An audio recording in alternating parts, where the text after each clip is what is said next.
अस्सलाम वालेकुम, this is doctor मास। आज के वीडियो में मैं बात करूंगा एक ऐसी प्रॉब्लम के बारे में जो आप सब ने अपनी ज़िंदगी में कभी ना कभी ज़रूर एक्सपीरियंस की होगी, और ये प्रॉब्लम है स्ट्रेस। टेक्निकली स्ट्रेस हमारी बॉडी का फिजियोलॉजिकल या साइकोलॉजिकल रिस्पॉन्स है टू अ सर्टेन चैलेंज। ये चैलेंज रियल भी हो सकता है या फिर परसीव इन नेचर भी हो सकता है, यानी कि वो चैलेंज जो कि हमारे दिमाग में, हमारी इमेजिनेशन में मौजूद है, लेकिन रियल में वो चैलेंज मौजूद नहीं है। शॉर्ट टर्म में स्ट्रेस हमारी बॉडी के लिए काफ़ी हेल्पफुल साबित हो सकता है, लेकिन लॉन्गर रन में अगर आपकी बॉडी मुसलसल स्ट्रेस में रहे तो ये एंजाइटी, डिप्रेशन या फिर डिफरेंट डाइजेस्टिव डिसऑर्डर्स भी कॉज कर सकता है। स्ट्रेस दरअसल सिंपैथेटिक नर्वस सिस्टम कॉज करता है, जो कि ऑटोनोमस नर्वस सिस्टम का पार्ट होता है।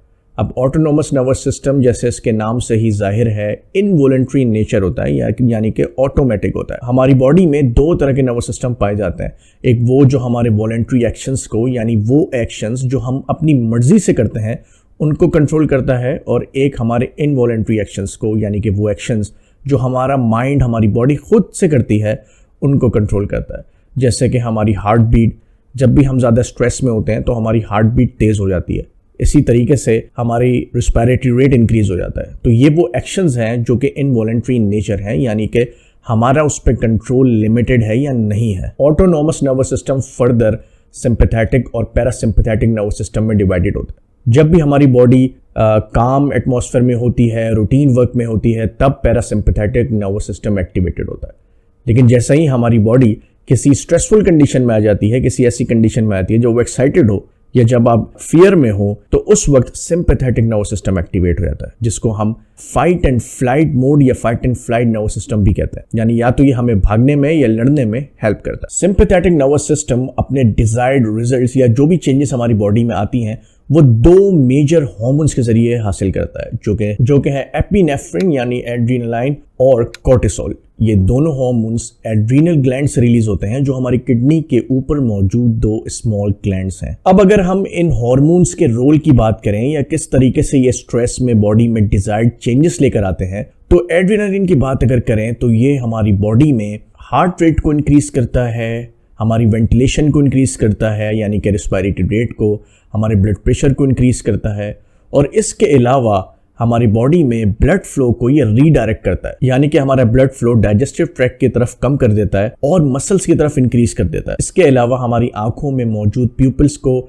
डायलेट कर देता है, यानी ब्रॉड कर देता है, जिसकी वजह से हमारा जो फील्ड ऑफ विजन है वो इंक्रीज हो जाता है। इसके अलावा एपिनेफ्रिन का हमारे ब्लड ग्लूकोज लेवल को बढ़ाने में भी इंपॉर्टेंट रोल होता है। अगर हम कोर्टिसोल की बात करें तो वो भी हमारे ब्लड ग्लूकोज लेवल को इंक्रीज करने में हेल्प करता है, ताकि हमारी बॉडी को इस चैलेंज से निपटने के लिए जितनी भी एनर्जी रिक्वायर्ड हो वो फौरन मिल सके। इसके अलावा कोर्टिसोल का एक फंक्शन ये भी होता है कि वो हमारे इम्यून रिस्पॉन्सेस को रिड्यूस कर देता है, ताकि हमारी बॉडी की एनर्जी कंजर्व हो जाए। अब ये तमाम रिस्पॉन्सेस शॉर्ट टर्म में तो बेनिफिशियल हैं हमारी बॉडी के लिए, जो उस चैलेंज से निपटने के लिए हमारी बॉडी को इक्विप करता है।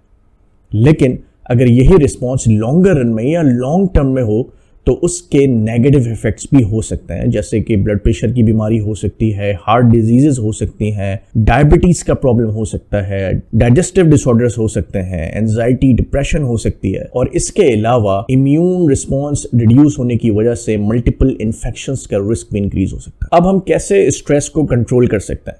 लॉन्ग टर्म अगर किसी को स्ट्रेस का प्रॉब्लम हो, एंजाइटी का प्रॉब्लम हो, तो उसको कैसे कंट्रोल करना है, ये हम नेक्स्ट वीडियो में बात करेंगे। लेकिन इस वीडियो में हम बात करेंगे कि अगर किसी को एक्यूट अटैक हो जाए स्ट्रेस का, जैसे पैनिक अटैक हो गया, एंजाइटी उसकी एकदम से इंक्रीज हो गई, तो उस वक्त वो क्या कर सकता है। सबसे पहली चीज़ जो वो कर सकता है वो स्लो और डीप ब्रीदिंग है। जब आप गहरी सांस लेते हैं और गहरी सांस बाहर निकालते हैं और अपनी ब्रीदिंग रेट को स्लो कर देते हैं, तो ना सिर्फ कि वो ऑक्सीजन और कार्बन डाइऑक्साइड का लेवल ब्लड में बैलेंस रखने में हेल्प करती है, इसके अलावा वो पैरासिम्पैथेटिक नर्वस सिस्टम को मोर एक्टिवेट करती है या मोर इन कंट्रोल लेकर आ जाती है, जिसकी वजह से सिंपैथेटिक नर्वस सिस्टम जो होता है वो लेस इन कंट्रोल हो जाता है और स्ट्रेस को रिलीफ करने में मदद मिलती है। दूसरा काम जो आप कर सकते हैं वो एक्सरसाइज है या कोई भी फिजिकल एक्टिविटी या फिजिकल मूवमेंट है। जैसे कि अगर आप वॉकिंग भी करते हैं तो वो भी स्ट्रेस को कंट्रोल करने में हेल्प कर सकती है, यानी उस एक्यूट अटैक को मैनेज करने में हेल्प कर सकती है।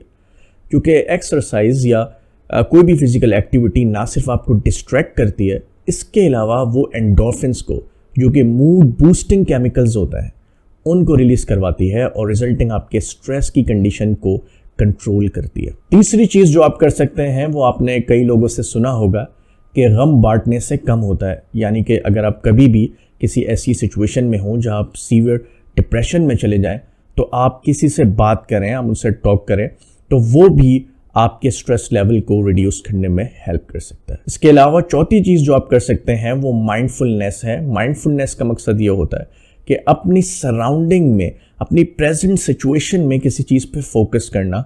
जैसे कि आप अपने सेंसेस को यूज़ कर सकते हैं, स्मेल के सेंस को यूज़ कर सकते हैं। कोई अगर आपके करीब में फ्लावर्स हैं या कोई एरोमा है तो आप उसको फोकस कर सकते हैं, उसको आप स्मेल करके अपनी करंट सिचुएशन से एस्केप कर सकते हैं। इसका मेन मकसद ये होता है कि आप फ्यूचर का जो डर है, फ्यूचर की जो वरिंग है, उससे हटा के अपने माइंड को प्रेजेंट सिचुएशन में लगा दें। ये एक ऐसा डिस्ट्रैक्टिंग मैनूवर है जो आपके स्ट्रेस को कंट्रोल करने के लिए बहुत ज़्यादा हेल्पफुल हो सकता है। अगर आपको रेगुलर बेसिस पे स्ट्रेस होता है, यानी आपकी बॉडी वल्नरेबल है स्ट्रेस के लिए, तो हो सकता है आपको विटामिन B1 यानी थायमिन की डेफिशिएंसी हो। विटामिन B1 थायमिन एक ऐसी कंडीशन कॉज कर देता है जो कि स्ट्रेस को मिमिक करती है। इसको हम सीडो हाइपोक्सिया कहते हैं। हाइपोक्सिया असल में वो कंडीशन है जब हमारे ब्लड में ऑक्सीजन लेवल कम हो जाता है और फिर वो हमारे हार्ट रेट को, रेस्पिरेटरी रेट को इंक्रीज करता है ताकि हम मैक्सिमम ऑक्सीजन अपने लंग्स से ब्लड में ला सकें। अब विटामिन B1 की डेफिशिएंसी में हाइपोक्सिया तो नहीं होता, लेकिन सीडो हाइपोक्सिया हो जाता है। यानी कि ब्लड में ऑक्सीजन मौजूद होती है, लेकिन वो ऑक्सीजन टिश्यूज को, पर्टिकुलरली ब्रेन टिश्यूज को टाइमली अवेलेबल नहीं होती, रिजल्टिंग हाइपोक्सिया लाइक सिम्टम्स पैदा हो जाते हैं। तो अगर आपको विटामिन B1 की डेफिशिएंसी हो तो मे बी वो आप में स्ट्रेस जैसी सिचुएशंस कॉज कर सकते। तो अगर आपको विटामिन B1 की डेफिशिएंसी हो तो वो भी आपकी बॉडी को वल्नरेबल कर देती है टू स्ट्रेस। तो अगर आपको विटामिन B1 की डेफिशिएंसी है तो वो भी आपकी बॉडी को स्ट्रेस के लिए मोर वल्नरेबल बना देती है। अब विटामिन B1 आपको गोश्त के जरिए, मछली के जरिए, नट्स के जरिए और इसके अलावा होल ग्रेन के जरिए भी मिल सकता है। अब स्ट्रेस अगर आपको रेगुलर बेसिस पर रहता है या लॉन्गर रन से आपको ये मसला है तो उसके लिए आप क्या कर सकते हैं, ये इंशाल्लाह हम नेक्स्ट वीडियो में डिस्कस करेंगे। उम्मीद करता हूं कि इस वीडियो में स्ट्रेस से रिलेटेड और इसकी एक्यूट मैनेजमेंट जो आप खुद से कर सकते हैं उसके हवाले से मैंने आपको to the point information provide की। मिलते हैं इंशाल्लाह अगली वीडियो में, तब तक के लिए अल्लाह हाफिज।